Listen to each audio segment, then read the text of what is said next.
Just had one comment. Good evening, everybody. Welcome to our live stream. Thank you very much for joining us, whether you're joining us real time or whether you are watching this. For joining us, whether you're joining us. Oh, my bad. Bit of feedback there. That was all me. Good. So tonight we're going to be talking a little bit about the Dayton Hamvention. I'm just back from it, and I'm going to be sharing some of my experiences down there. Learned some interesting things, saw some really nice people, and that's the whole idea behind this this particular one. And what I'd really like is for any of you who A, went to Dayton this year, or B, have been to Dayton in the past, to chime in with your experiences. You know, what did you like about it? What did you not like about it? Did you find any gems to bring home? Any kind of stories you have Dayton related, please add them into the chat, and let's see if we can get a nice little back and forth going, because we'd all love to hear about what you've experienced. But just to get things kicked off here, why don't we just go around the horn and see what our guys up here in the panel are up to. Chris, what's been happening lately, ham radio wise, for you? Well, let's see. I haven't operated all that much because I'm sure everyone that watches the stream at some point will see that or will agree that the solar activity has really been kind of squirrely on HF. So didn't do a whole lot with that. I did pick up a little shortwave radio. Show it to everybody. It's the get the lights on here. It's the Eton Elite Executive, and nice little radio. It does shortwave. It does sideband. Of course, broadcast AM. It has broadcast FM in it, and aircraft, which is a lot of fun. So it's pretty neat. I did a quick unboxing sort of thing, a video on the channel, and I'm pretty impressed with it. It's for me, what I like to do in the summer months is just sit out on my porch and tune around on the radio and see what's going on in the world. So, it's pretty impressive. And I know HRO still has the deal going on it. So, I got a question for you. I'm curious about this. It's really nice that it has the aircraft band. I kind of wonder though, if they've got an aircraft band built into that, and of course that's fun to listen to. Well, I wonder why more portables don't also offer VHF high band. Maybe it's just another level of engineering that they don't want to do. Maybe because the AM detector is already built in for the shortwave and AM broadcast band. I'm just curious about that. That's a good question, because you think about back in the day, the old multiband radios, which is honestly the radio that got me into ham radio.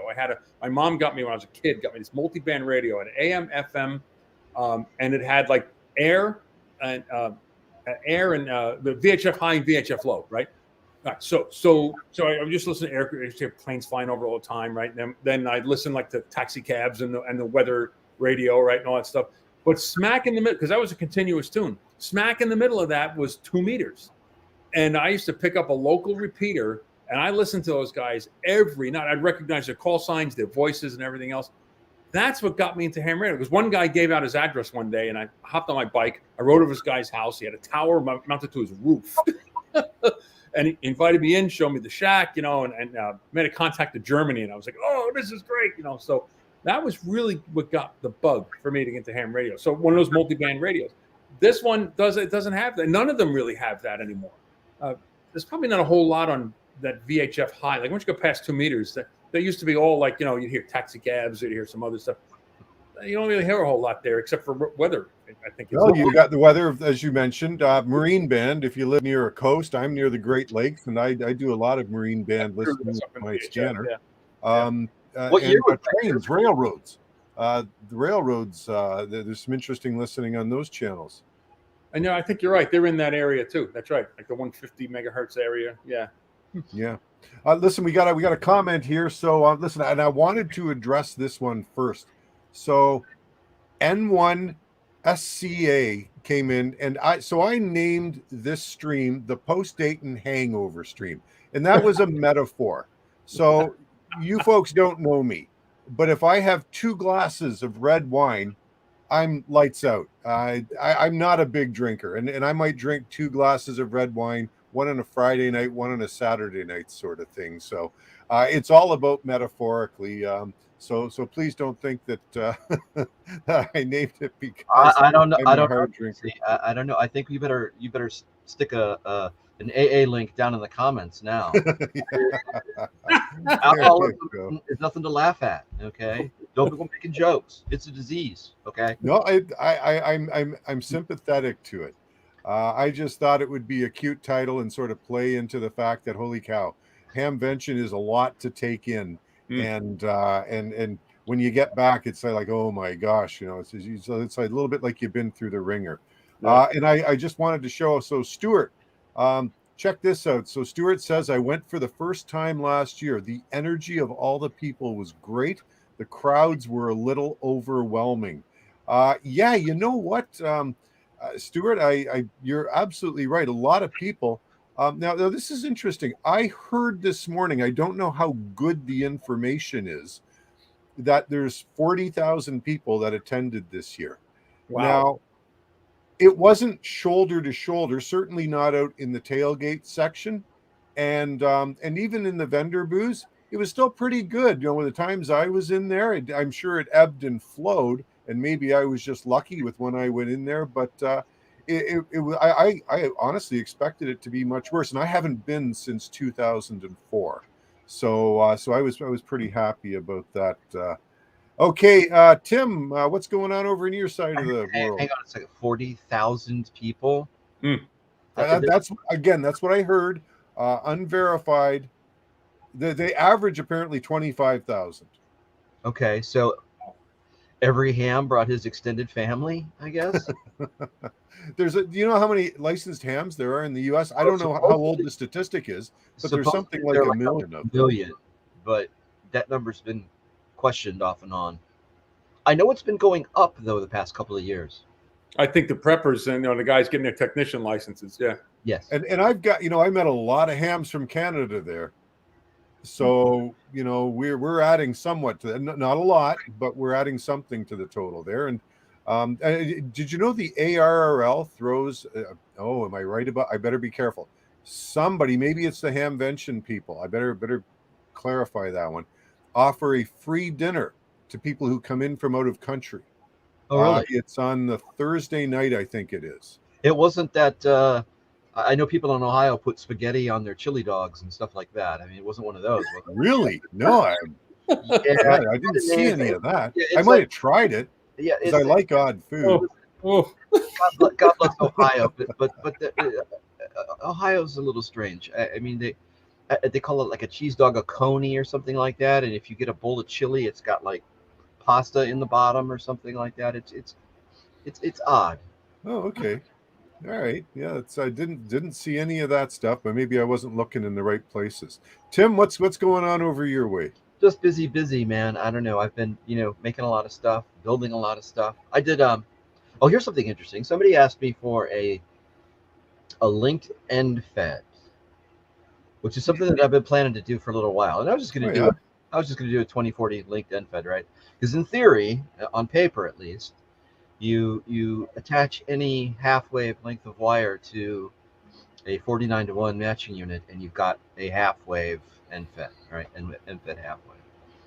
And what somebody was asking for was like a multi-band linked end fed. So we started doing it on paper, and it came out, if you do 12, 17, 20, and 40, so 4 connections, you should get 10, 12, 17, 15, 17, 20, and 40, because the 40 length will pick up, even the 20 length too, will pick up 10, and then 15 you get on the third harmonic from 40. 40, right. So that may be something that I offer in the future. I don't know. I want to see how it does. I'm a little bit mystified by this, and maybe you can clarify it for me. But if you can get an end fed that does, let's say, 40 through 10, you got a 49-to-1 balun in there. Yeah. Why would you want to bother linking? Why would you want to link to it? I know that you're a woodsman and your bushcraft is superior, but for me, with a 40 meter half 40 through 10 half wave, you've got 66 feet of wire. Yeah. And it just, you know what? I don't feel like screwing around with 66 feet of wire up in a tree and like an inverted. So if I'm going to do a Chris and pull up to the park and do my 10 contacts and bolts, if I can do that using a 32 feet of wire on 20 meters, that's a heck of a lot easier to handle. I can do that. I can do that as a sloper. Yeah. As opposed to, and your regular 40 through 10 won't give you 17 and 12. So the linked antenna is it like the dipole where the antenna is like the full length and you just pull the links, or you actually add sections? This person requested power poles though. So this one's daisy chained, right?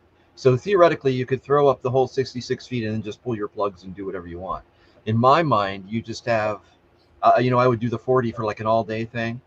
Yeah. But if I wanted to do the higher bands, I can just pull out a 16-foot length or the 20-foot length or whatever it is, and just use that and be real quick about it. Heck, I could do that out of the sunroof of my car, Right. Because I'm thinking like, look, I'm tall, and with your linked dipole, I'm not. Yeah. Right. But I can put up like that little crappy pole I have, which goes up like 20 feet, something like that, right? So I can reach the link to open it up from the ground. I just because I put it up as a V, so I just reach up and pop it open. And I can do that. Yeah. I'm thinking with an end fed, that thing's all the way up in a tree. Where are you that middle link? How are you gonna reach it? Well, you reel it in, pop it, reel it back in. I guess I don't know. Yeah. I don't know, but it sounded like fun because I wouldn't want to have to mess with a full 65, 66 feet worth of wire to run, for 20 minutes and half an hour maybe. Geez, Tim, come on. Well, you know what? You do that 4 or 5 times a day. That can be, I'm sorry. I thought you were referring to the amount of time it would take you to put the antenna up. No. Well, this thing. Well, with the arborist bag, I said I do the 20-meter section, right? I do 30 feet. Yep. I can throw my arborist bag 30 feet in the air and get that into a tree, and I can do that within just a few seconds.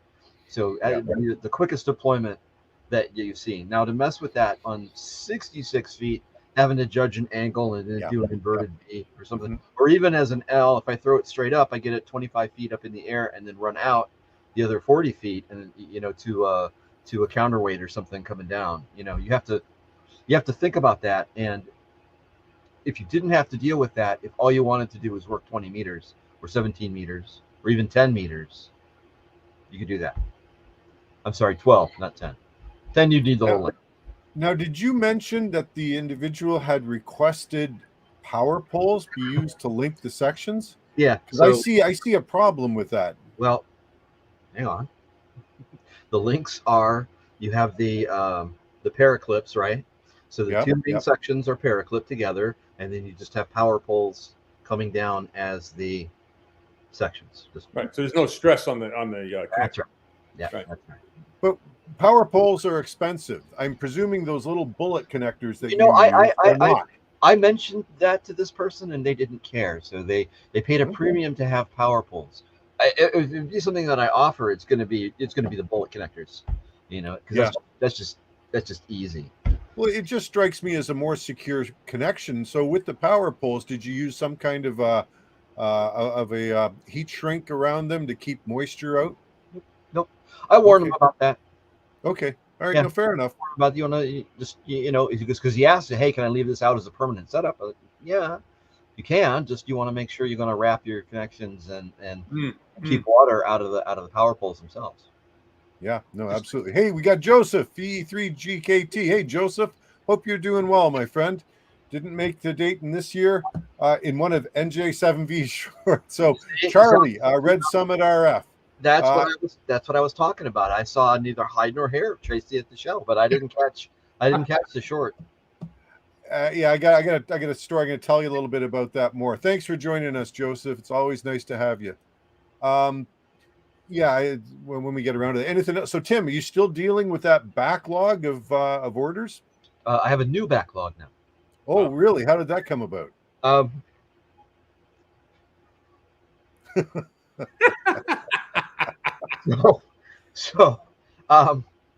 Nothing. It was just a regular inventory. Plus, with all the good press that we've been getting, lately, stuff just keeps rolling in, which I'm happy to keep doing. Good stuff. Awesome. Tim, you're making great stuff there, Tim. So thanks. I sent Julian some new stuff too, so he was going to do something with that. So I think that happened. And then Right. I don't know. 7-3, Joseph. Okay, so anything else, Tim? Anything else you want to share? Nope. Bye, Joseph. All right. Let's let's get into it a little bit and talk about now.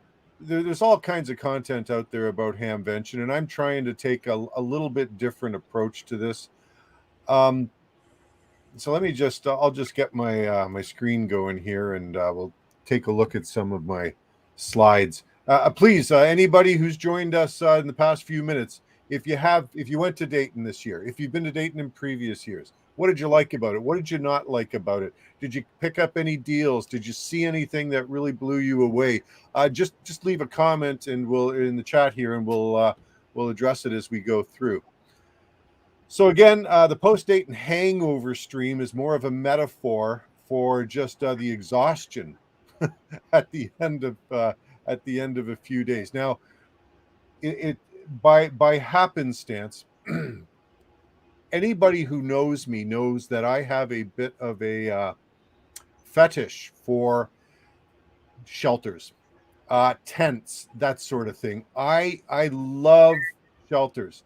And I had a stack of gift cards that I've been saving for a while for a Canadian sporting goods chain called Sale. And last Tuesday morning, so I was leaving Wednesday morning to head down for Dayton. Last Tuesday morning, I get an email from them, and they've got now, some of you who have seen my videos may be aware of the shelter I've got called the No Bug Zone. And this is really just it's like a tarp with mesh walls that hang down. They have a no bug zone that and you just suspend that from a tree, or you just use 2 8-foot poles to put it up. It goes up in 15 minutes with me by myself, and I'm slow, so somebody else could do it faster.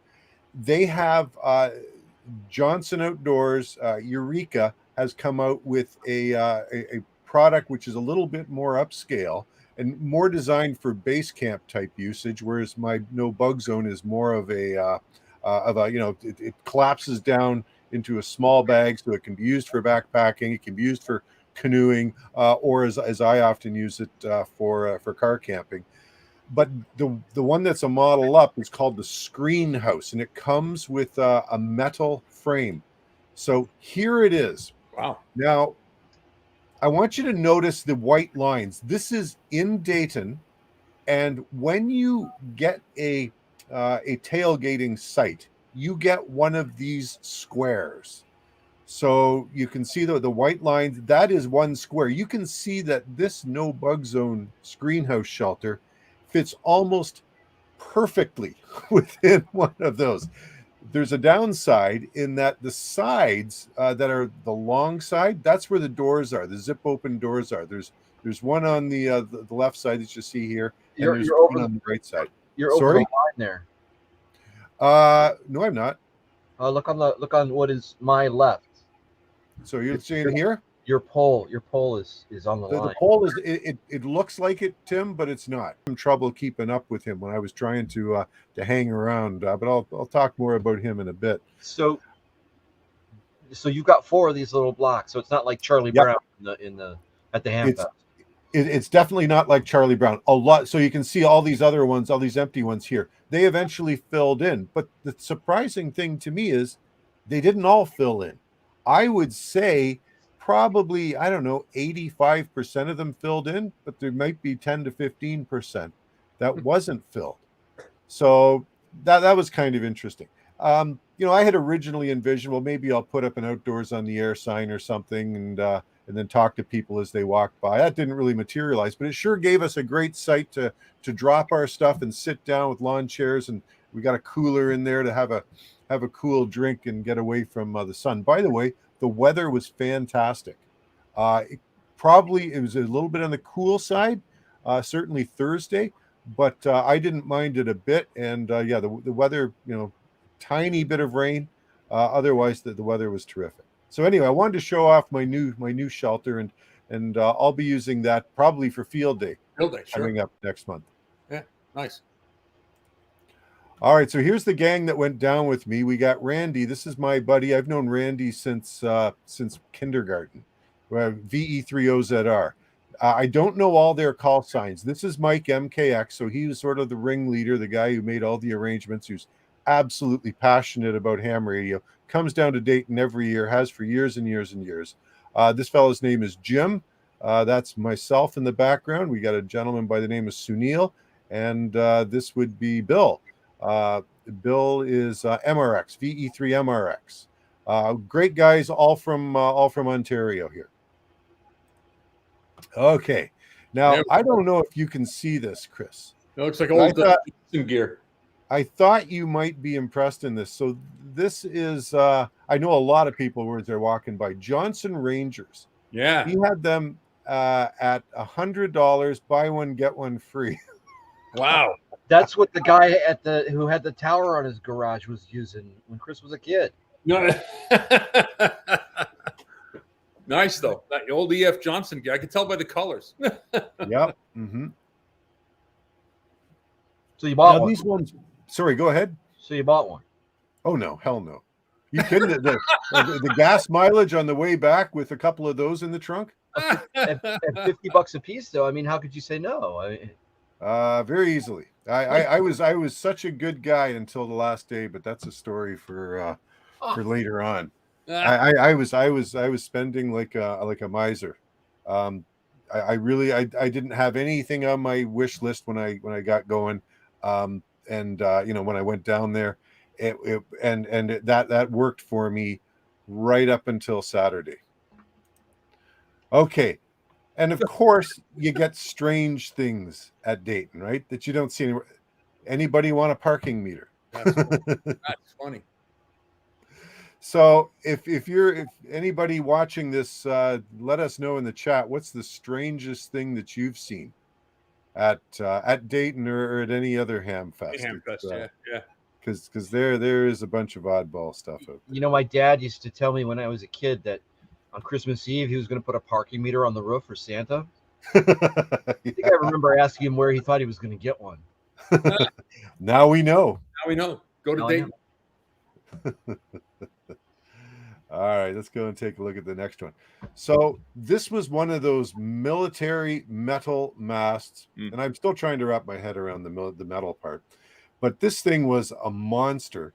It went up probably about 40 feet, and this is the guy just putting it up, and it's got this big metal tripod.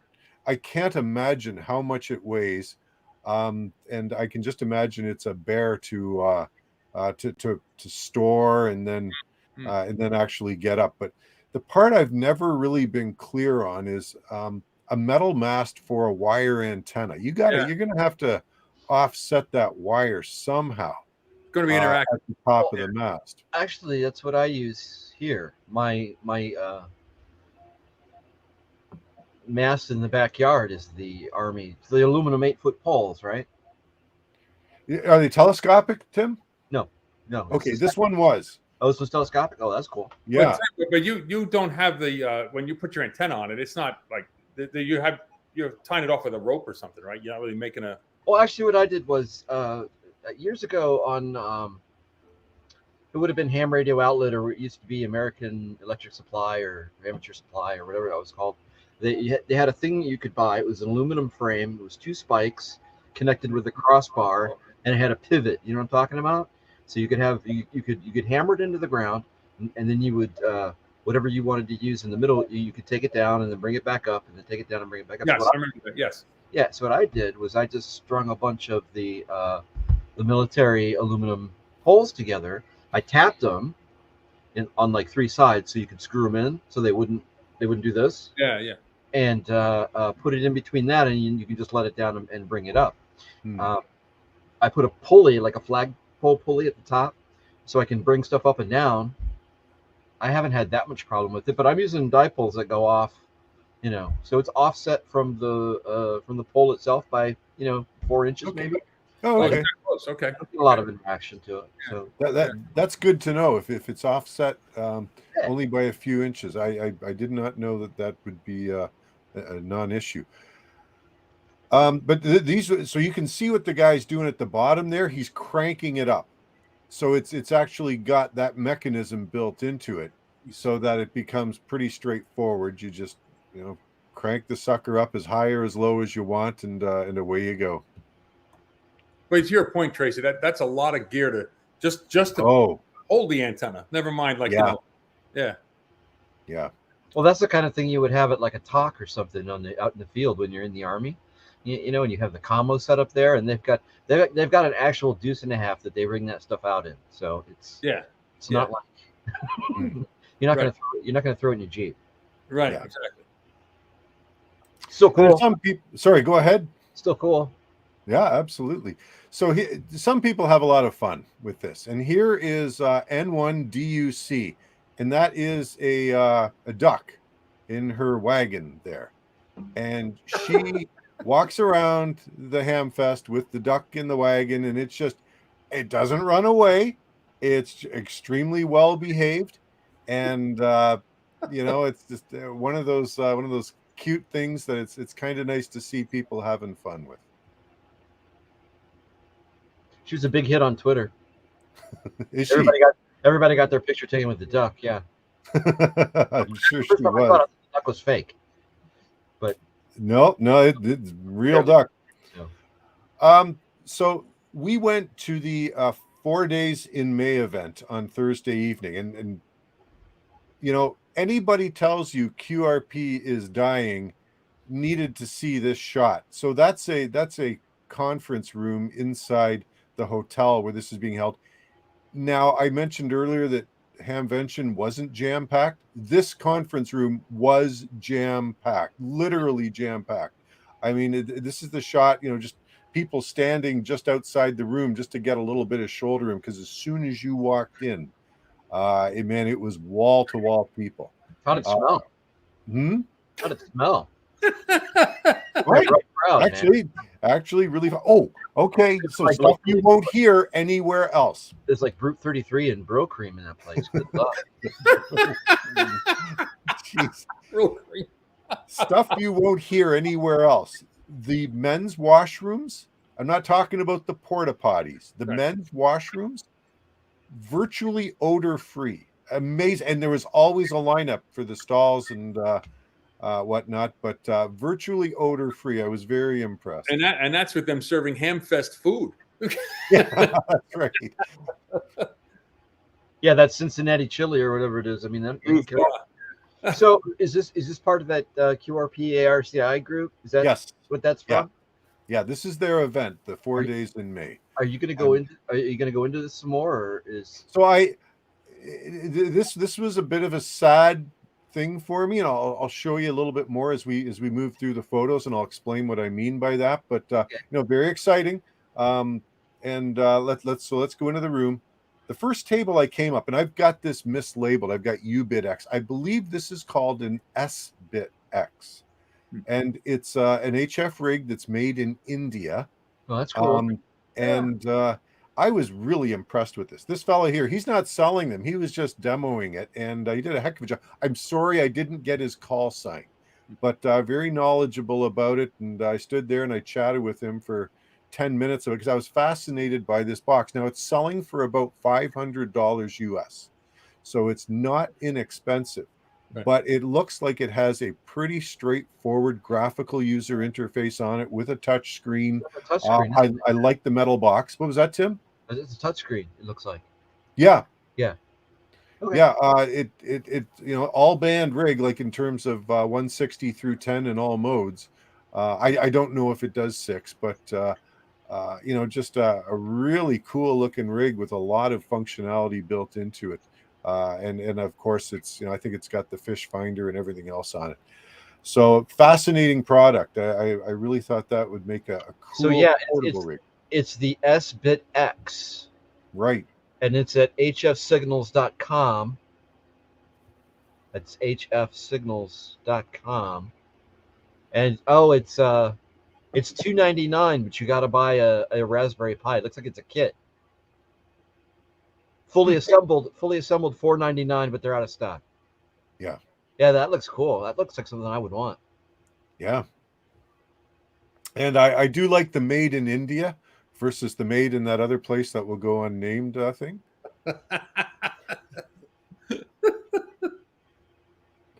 All right, let's see. So I did, so I moved from that table and I'm on my way over and I ran into these two. So we got the Smokin' Ape, and I have nothing but apologies. I haven't been able to find the Smokin' Ape's name anywhere. Nice fellow. We had a little chat.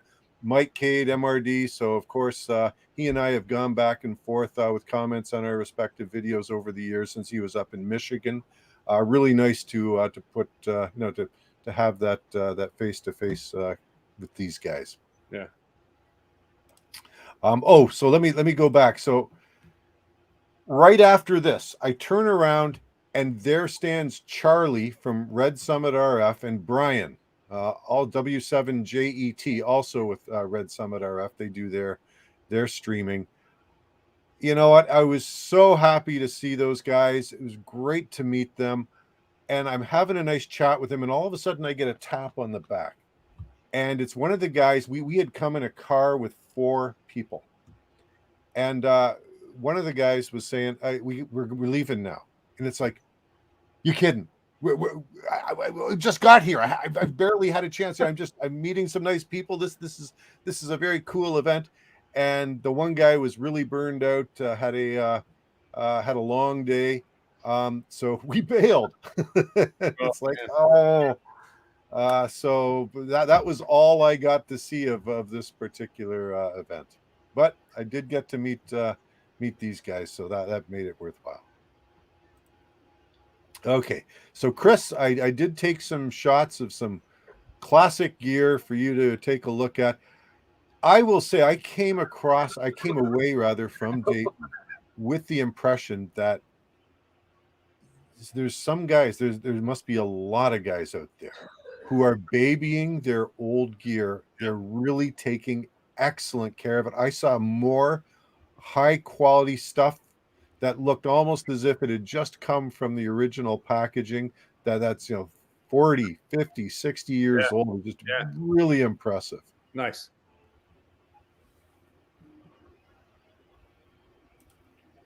Saw this old beast. I thought this was a cool radio. Yeah. So this is a VHF, a 6 meter and 2 meter. Old Clegg radios. Yeah. Did you ever see one of those, Chris? Not that. I remember the old Clegg, like the small mobile rigs that they used to, the 2 meter radios that a lot of guys had back in the day. But yeah, never saw that. That's pretty cool. Yeah, let me do this. Just zoom in. So yeah, and look at the condition. I mean, it's beautiful. Now, having said that, $400. Wow. That's an awful lot of money for a rig that has, it's going to look good on a shelf, but as far as being usable, you're not going to use it, right? Yeah, it's in this day and age, I just don't know that it's going to be something you're going to want to listen to all the time. I could be wrong on that, right? But it certainly is a beautiful thing. Oh, and that's the other thing. While we're talking about that, the prices. I want to talk about the prices. Holy cow. All right. Now, first of all, as a Canadian visiting the United States, we used to just bet on it. You go down to the States, man, everything's cheaper. Not anymore. Not anymore. I couldn't whether it was going into the convenience store, whether it was going into Walmart, buying dinner, nothing is cheap anymore. There's no bargains for Canadians, even though our dollar is essentially what the northern peso these days. So you know what? It's like, holy cow, you guys are feeling the pain as much as we are. Oh yeah. But the price of used gear,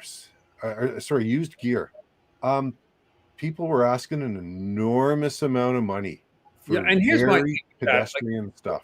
So you go to a local ham fest, right? And you got a guy selling, say, something like this, right, for $400. Who's walking around a local ham fest with that kind of cash in their pocket, right?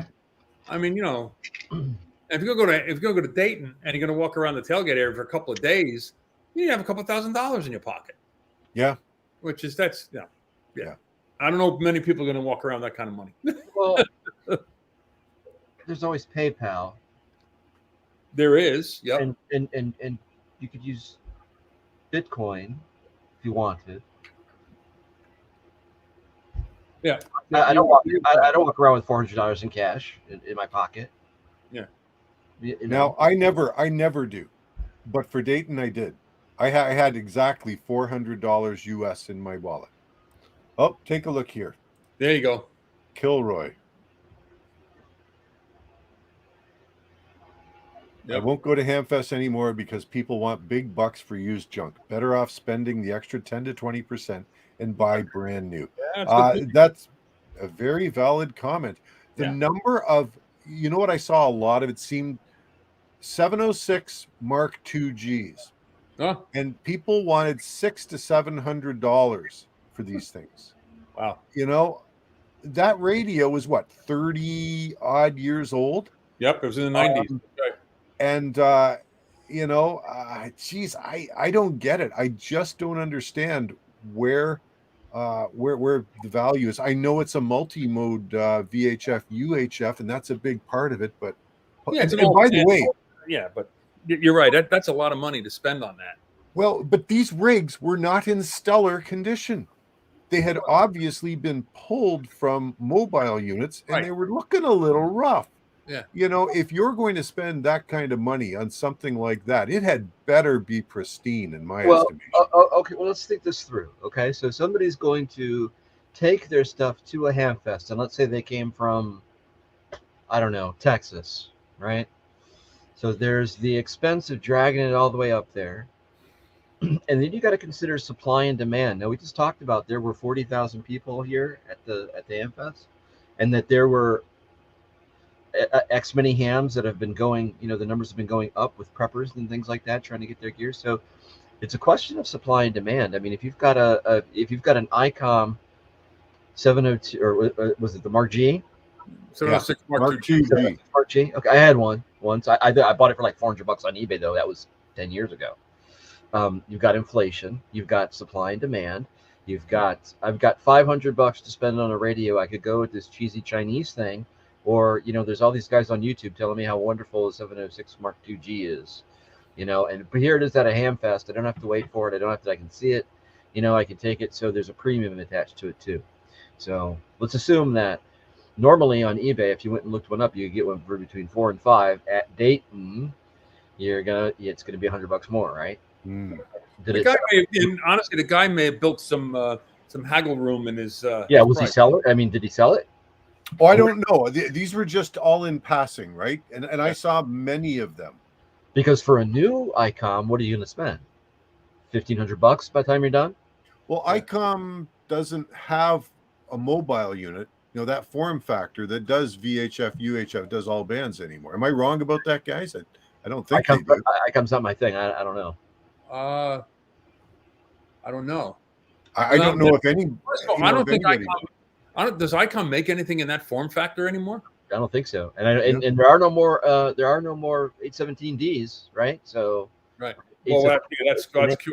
You know, the equivalent back in the 706 Mark II days was the FT100, which I had. In fact, I went back and forth, and I had the Yaesu FT100, which is a fantastic, same thing. It was like DC to daylight radio. And when I bought that new, it was like, it was over $1,000. I remember that. So. Yeah, but it's fun. Some ham gear, just the guys just, maybe it is a supply and demand thing. And that was a fairly popular radio too, right? I think so. Yeah. I mean, yes, parts are going to be available for it. People are going to be able to repair it. It's like buying an old Volvo, you know. Geez, I don't know about that. I think you can still get parts for an old Volvo, but trying to get parts for a 30-year-old surface mount machine. Ham rig, I don't know about that. Hey, take a look. So Stuart Hall is telling us, and by the way, I think this is interesting. There's a guy who checks into our regional 80-meter net. He's actually a net control. He's in a town called Stuart Hall. I didn't make that up. I just thought I'd point that out. I have found better deals at local ham fests where people seem to be just wanting to take the chance to empty out their closets. Yep, I get that. Yeah. And I would imagine too that anybody who's bringing a bunch of stuff up to, I mean, you load up the U-Haul full of stuff, you know, and come to Dayton on that last day, on that last 4 hours of that day, I mean, you see a big markdown. Because the worst thing you could do is haul it back home. Right. Yeah, absolutely. It's a really good point. Hey, main AR, or for $650 you can buy an FT. I think you meant 891. Yeah. And that's true. Absolutely true. And of course, that's a great rig. It just doesn't have the VHF and UHF, which may be what's attracting some of these people to the 706 Mark II-G. Right. All right, what else we got here? Oh, okay. Oh my gosh. You know what? These Zenith Transoceanics, I was talking about, rigs that are just been immaculate. Yeah. Holy cow. These were, what? If I can't say I was tempted, but these would look awesome in any ham shack. Oh yeah. Sitting on a shelf. I have a Zenith tabletop up on a shelf up here that I got at a garage sale for $10. Oh, no kidding. It still works. Then my uncle, I also have I should do like pictures of these and do a video on these. I have an old Emerson yes, you should. In a wooden cabinet, right?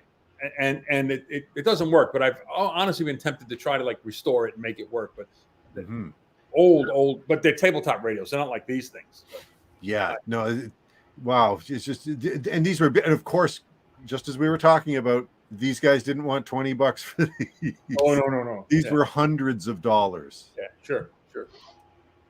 Oh, okay. And again, just more old rigs, but not the stuff that looks like it's been dragged behind a truck on a gravel road. Stuff that look beautiful. Those Heathkit station monitors are pretty neat. I had one of them for a while. It was a lot of fun. I bet. Yeah. There was one guy that I saw on the Saturday morning and he had a booth full. It looked brand new, and there were some big names like Roden Schwartz on them, and I've forgotten the other ones. He had no idea what he had. He was clearing out his uncle's inventory because nobody else in the family, the uncle had gone silent key. Nobody else knew what the stuff was, didn't want to be bothered with it. So he volunteered to take it all to Dayton. He's from Michigan.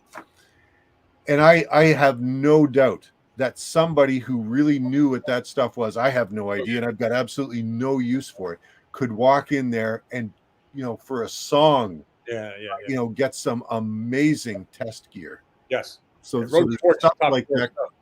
There's stuff like that going on at Dayton too. Yeah, Roden Schwartz. Yeah, Roden Schwartz, great stuff. I believe they're based in Ottawa, Canada. I've always been fascinated by these guys. RDF, I guess they were used in boats. You tuned in the non-directional beacons, and you could help deter. I don't know the practical side of it, but I think that's what they were used for, to help determine your location. Yes. And this thing was immaculate. That was GPS before GPS. Yeah. That's right.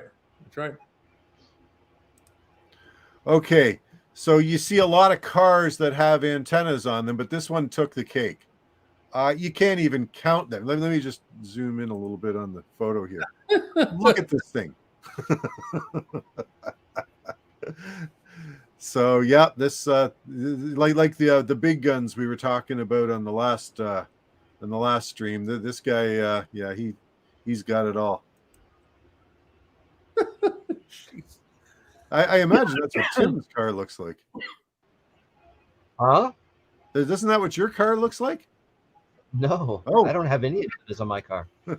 Okay. And look at this one. Look at this thing. Yeah, that's pretty. Now, wow. And the inside, I didn't get a great shot of the inside, but the inside is immaculate. Yeah. Like absolute pristine. So, I got to admire the guys who put the work in and get these things restored. Oh, hey, this is a good one. Kilroy talking about that last photo. Imagine forgetting all those when you go through the car wash. That's about what happens too. Yeah. I'll bet it happens at least once. Yep. That's funny. I imagine it happens once only. And then and you learn your lesson. I that would be the way I would take a look at it. So how much was that? I have no idea. It was hundreds of dollars. That's all I remember. Hundreds. Yeah, because it's a showpiece. I mean, that's a museum quality Yes. item right there. Yeah, that beats a 706. Yep. Yeah, absolutely.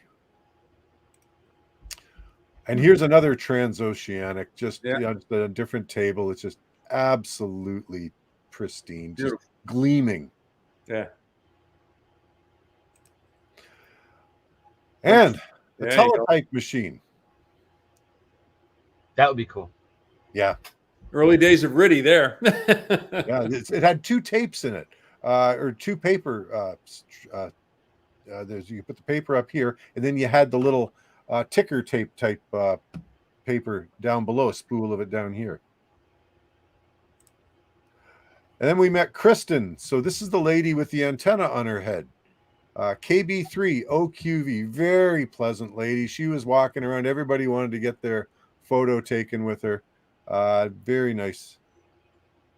So, and it takes her, I don't know, half an hour or something to set her hair up that way. And then my buddy Randy and I are in the no bug zone shelter, sitting there, and who do I see walking by but Michael KB9VBR of the YouTube channel KB9VBR Antennas. Yep. Hey Michael, come on in, because I'd actually emailed him prior to the event saying, hey, you're going to be there. It'd be nice if we get together for a chat.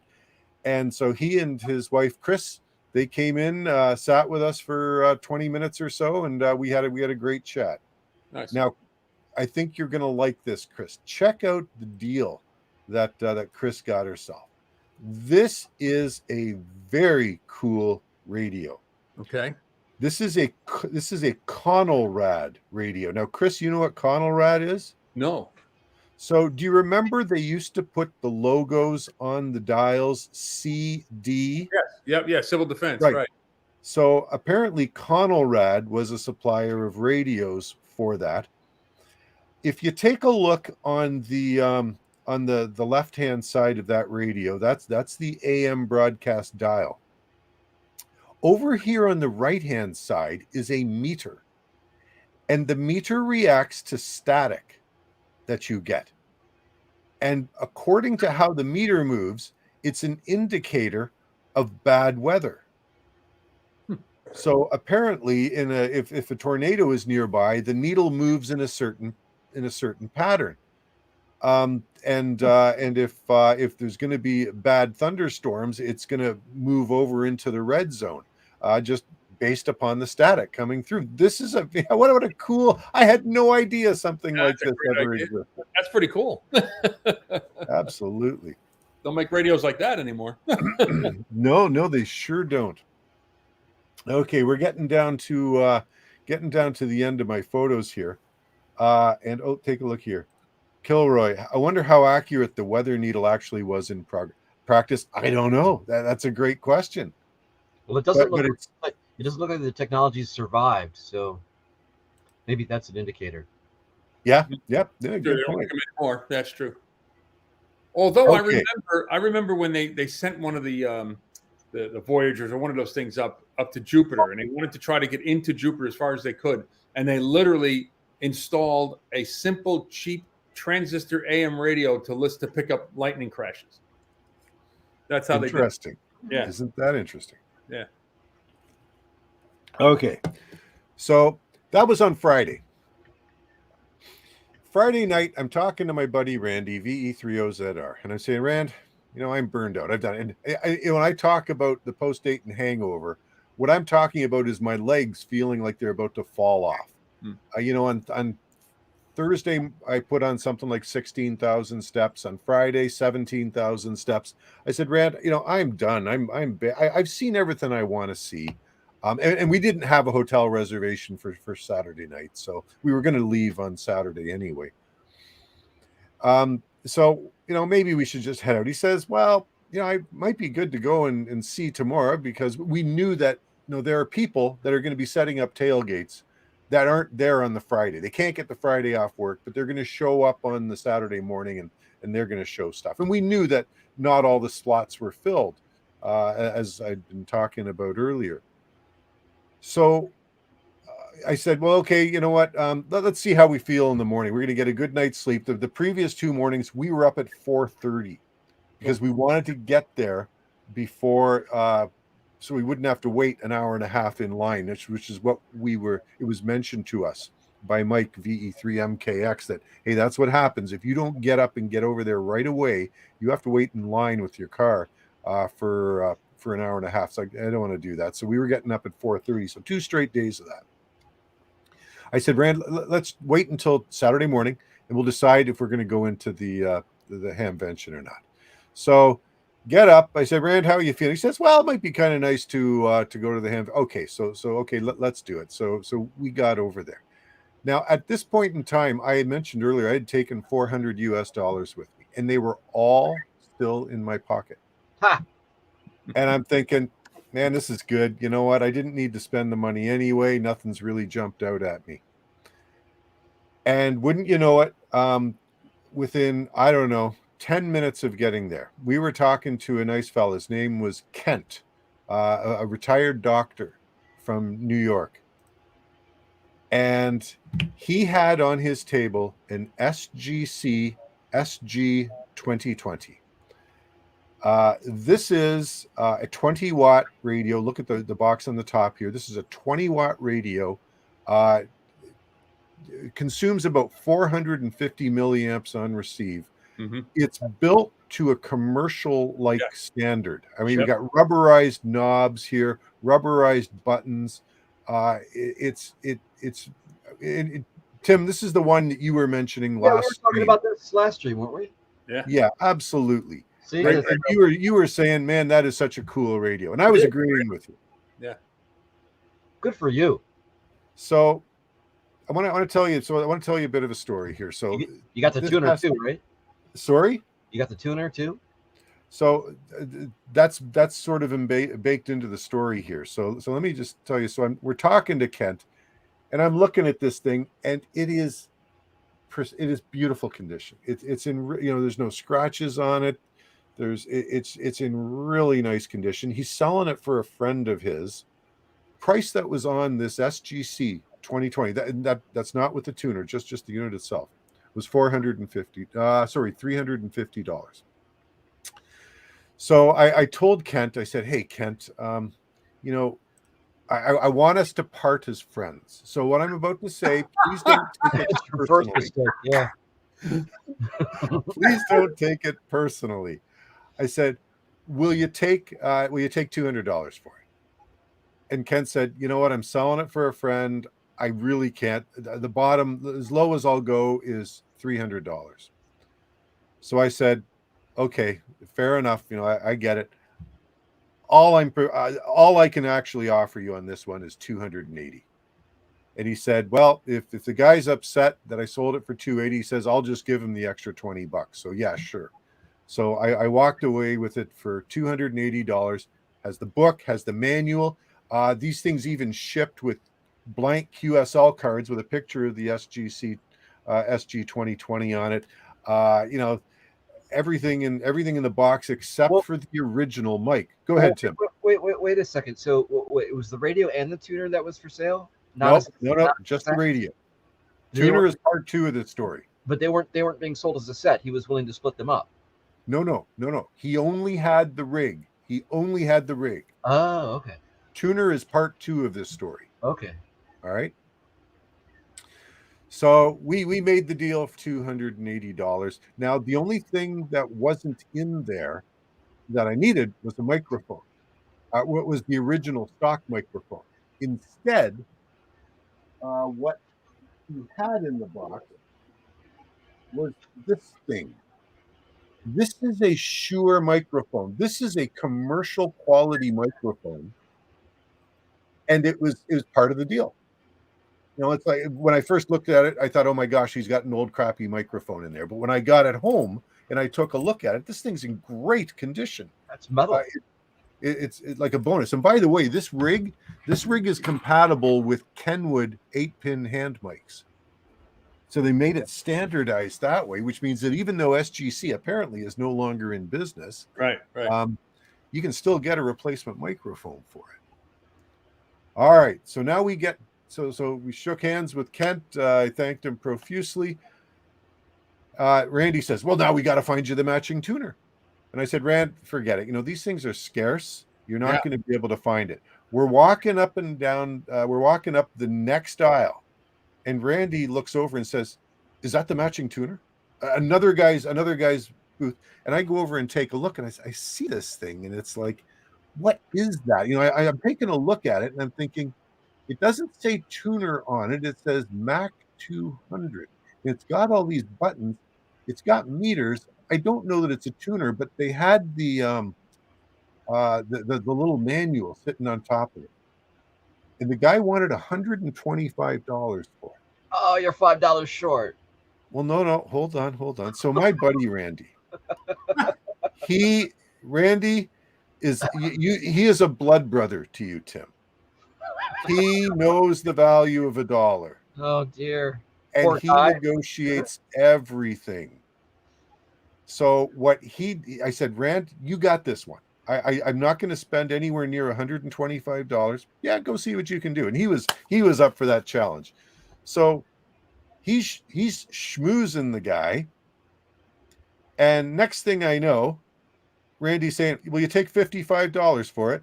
And the guy said, yeah, sure. Oh. Yeah. Last day of the show. Oh, it's the last day of the Saturday. It was a Saturday morning. It was the last day is Sunday morning. Yeah, and let's be honest, this is a tuner, an oddball tuner for a scarce radio. You know, what's this gonna? He probably didn't even want to bring it. He just now throw it in there. What the heck? I got the room. Yeah. You know? I get 50. You're probably happy to get $50 for it, but you had the thing that makes it special. Yeah, absolutely. So now and the tuner's in fantastic condition. Yeah. Let's see what the guy ought to have done was gone over, picked up the radio for a couple of $100, and then sold the tuner and the radio as a set. You could have got $500 for that probably if you had the right microphone too. Yep. Well, I would say like this has got to be better. I saw photos of the stock mic. Yeah. For the SG, it's a plastic CB looking mic. Yeah. I think this is 10 times the mic is the one. Oh, I'm sure it is, but my wife was with it. Yeah. But so what you're saying, Tim, if it was the original mic, you think it'd be worth more? Yeah, certainly. Okay. Yeah, absolutely. Right. Cool. Anyway, this tuner, because nobody's gonna, because you're gonna use this, right? Yeah. So you're not gonna use if the original mic is that crappy. I mean, you're not gonna use that anyway. You just go get any Kenwood and probably, or the one that you got is probably really nice too. Yeah. Sure. So, but to be sold, as I said, it's kind of like buying Star Wars figures, right? I got the Obi-Wan Kenobi, but he's missing the little lightsaber in his arm. Yeah. Work. Yep. Absolutely. So there you go. So that's heading with you. I'll tell you what, that is a rugged field radio, no question. Yeah, so that's great. That's great. Yeah, and, I can't wait to hear. I can't wait to hear your experiences with it. Are you gonna? I was talking to somebody the other day about you, and they're like, Tracy hasn't. I looked him up on POTA. He hasn't activated anywhere in a long time, and he's still doing stuff. And haven't seen him, and I was just like, oh no, we're gonna be doing the stream this week, and he went to the show, and so I don't know, maybe he'll come up with something, and it looks like he did. I sure did. So just to give you a size comparison with an 817. Yeah, there you go. It's about the same width. It's about the same depth. It's just about 50% higher. Yeah. But it's so much built like a tank, though. Oh yeah. Oh, it's heavy. It's a beast. Do you know anything about that company? Yes, they're a manufacturer of military, marine, government radio systems, and of course they did a lot with tuners as well. Because after I talked with that guy, I looked him up, and it was like I couldn't find very much. But I think Universal Radio had something on them. They give you like a 2-paragraph blurb or something, something like that. But somebody on EHAM didn't like them. They were it was like this. I read all the reviews when I got home, and they still average more than 4, and you do have to take EHAM reviews with a grain of salt. you know, because you don't know where those people who are writing those reviews are coming from. Look, Right. man, I'll tell you exactly. If I buy something and I like it, I'm not leaving a review. Okay, I just leave me alone. I got stuff to do. I'm doing this. But if I buy something and I hate it, and You're then gonna write a review. I get Yeah, a hard time with it, I get pissed off enough, I'm going to write a review, and it's not going to be, you know. So Right. I know exactly how that goes. Right. But you know, and so you got that, Tim, absolutely. Yeah. But you've also got the people that don't have enough knowledge to know that they're doing something wrong, and therefore the piece of gear they're reviewing is getting a bad rap as a result of that. Yeah, I think that when you told me you actually found that radio, that's super cool. Yeah, that's that classic radio, and yeah, you could drive your truck over it. It'd be fun. So where absolutely. So where Yeah, where are we going to hear from you, or we'll hear you from actually next? Field Day is coming up, and I'm going to be using it Field Day. Good. Yep. Okay. And Why not? It's a field radio. I mean, there's no question. Yeah. No, that's why I bought it. Like, it's not going to sit on a shelf. It's well, hop on 17 or something, you know, so we can actually. Does that have the work bands? Yeah, it does. Oh, so to answer your question, Chris, yes, it does have the work bands. Okay. And in fact, here's the other thing. When I bought this rig, I presumed it was the original version. They made 3 versions of these things, and each time they updated the DSP. So I assumed it was the original version. 2 hands. There you go. Thank you. Okay. Well, if I drop it, it's not a problem because it's very rugged. That's right. But yes, I do the same thing. So the more recent versions, the latter 2 versions have an updated DSP, and they've actually got a decal on the dial here that refers to that ADSP.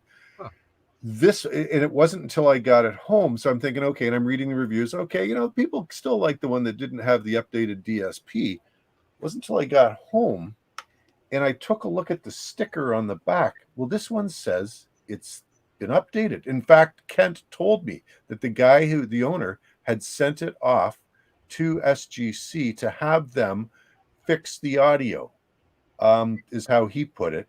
And there were a number of problems with these, and SGC would take care of them. And apparently this one's been gone through. I sat out on the deck yesterday with this in a magnetic loop, and the audio was beautiful, and the DSP works really well. Yeah. And here's the bonus with the DSP on some of these older radios. The DSP would take a hit on receive voltage. The current draw. None. Like DSP on or off, the current draw remains the same. About 450 milliamps with the backlight off, and about 500 milliamps with the backlight on. That's the only thing I've found so far that has any adverse effect on the current draw.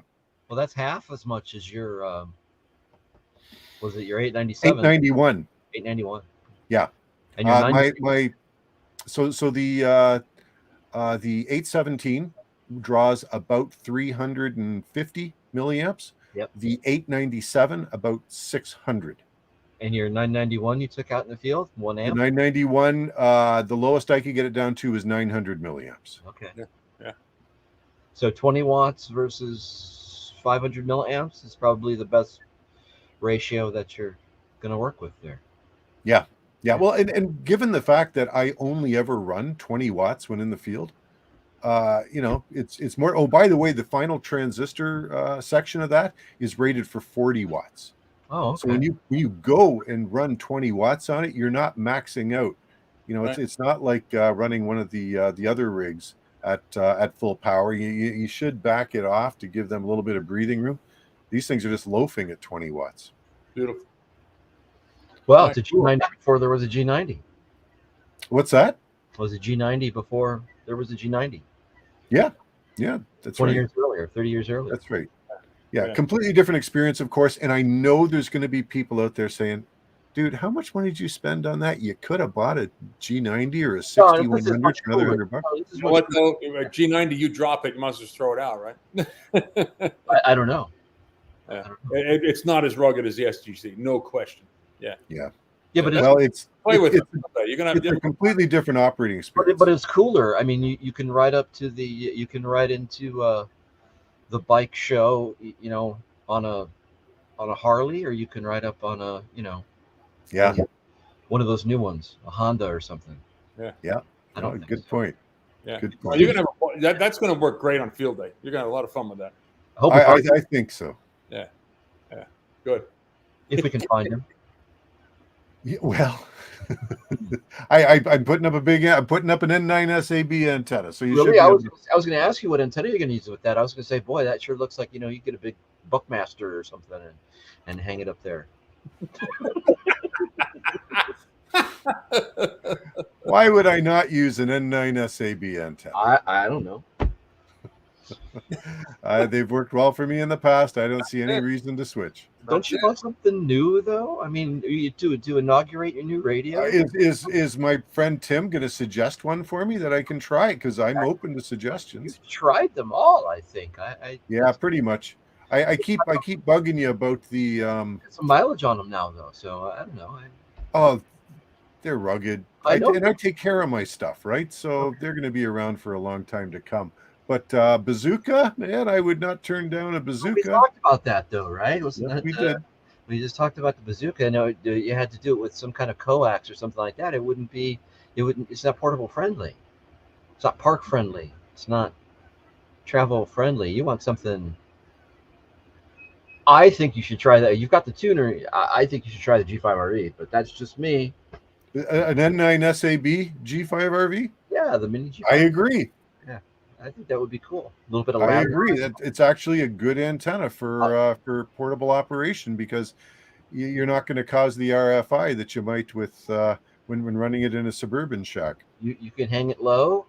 You can get. It's not so big. It's shorter than a 40 meter. Mm-hmm. True. I'll send you the 20. I'll send you the upper band version, the 2017 15 12 10. Free to play with. Super small. That'd be cool. Yeah. All right.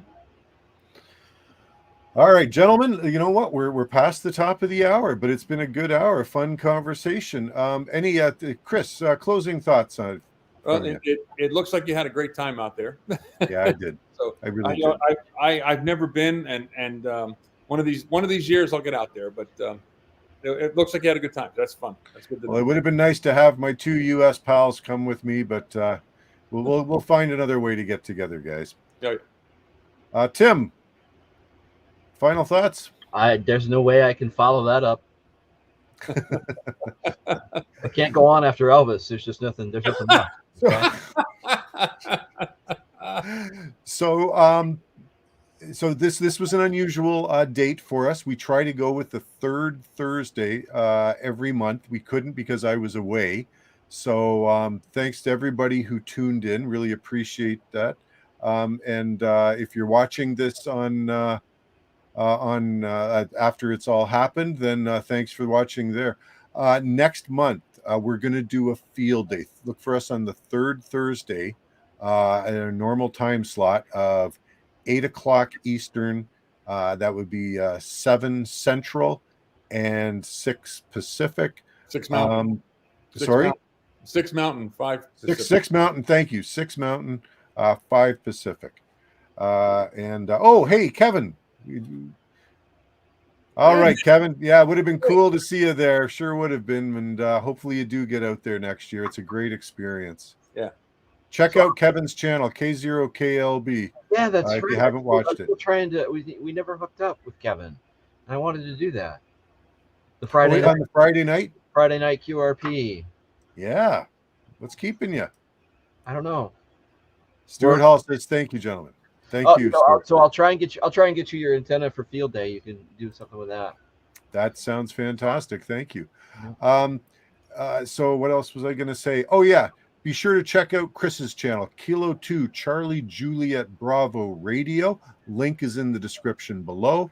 Tim N9SAB's antenna store on eBay. Check it out. Link is in the description below. Great products there. Sign up for Ham Radio Twitter. I'm begging you. Who, me? Yes, both of you. Well, now that Elon's in charge, I might just do that. You miss all the fun, all the actions on Ham Radio Twitter. Okay. Ham Radio. That's how I kept That's how I finally got it working on my phone, so I'll have to do that. Yeah, that's how I kept in touch with the what was going on at the show. Oh, okay. All right. Good stuff. I'll give it some thought. How's that? This is as much of a commitment as I'm prepared to make right now. Terry, thank you for watching. Much appreciated. 7-3. Okay, everybody. 7-3. Until next month. Bye now. See you later. 7-3, everybody.